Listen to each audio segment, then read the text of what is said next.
بسم اللہ الرحمن الرحیم اللہم صلی علی محمد وعلی آل سیدنا و مولانا محمد وبارک وسلم۔ السلام علیکم ورحمۃ اللہ۔ امید کرتا ہوں کہ تمام دوست خیریت کے ساتھ ہوں گے۔ دعا ہے اللہ سب کی پریشانی کو دور کرے۔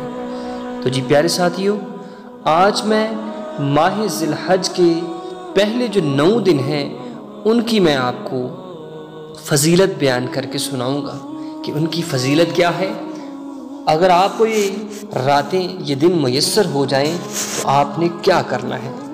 پیارے ساتھیو، ذو الحجہ کے پہلے 9 دنوں کے روزے کی فضیلت، ام المومنین سیدہ حفصہ رضی اللہ تعالی عنہما فرماتی ہیں کہ 4 چیزوں کو نبی کریم صلی اللہ تعالی علیہ وسلم نہیں چھوڑا کرتے تھے۔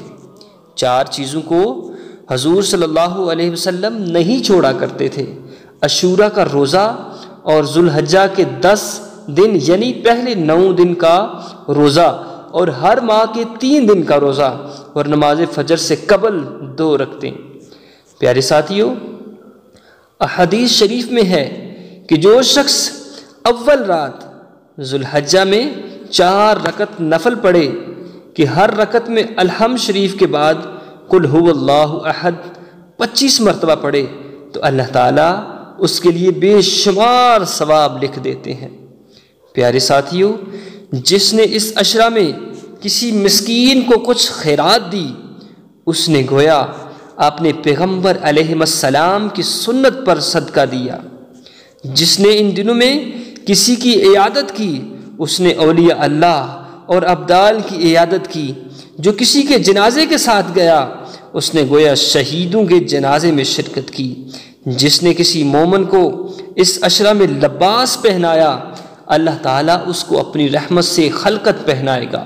جو کسی یتیم پر مہربانی کرے گا، اللہ تعالیٰ اس پر عرش کے نیچے مہربانی فرمائے گا۔ جو شخص کسی عالم کی مجلس میں اس عشرہ میں شریک ہوا، گویا انبیاء اور مرسلین علیہ السلام کی مجلس میں شریک ہوا۔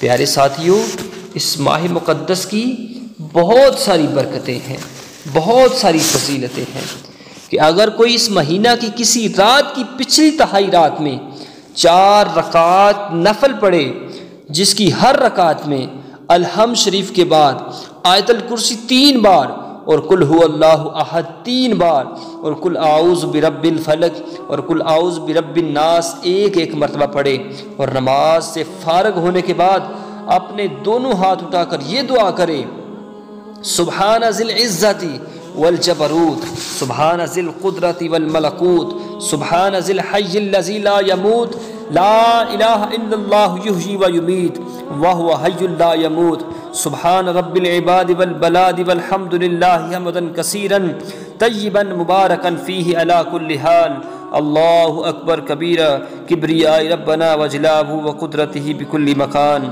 پیارے ساتھیو، یہ دعا آپ نے ضرور کرنی ہے۔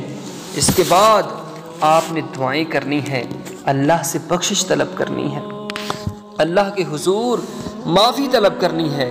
انشاءاللہ بڑا ہی برکتوں والا مہینہ ہے، بڑا ہی فضیلتوں والا مہینہ ہے۔ اس ماہ مقدس میں ڈھیر ساری عبادت کر کے، دعائیں کر کے اللہ سے اپنی بخشش کروا لیجیے۔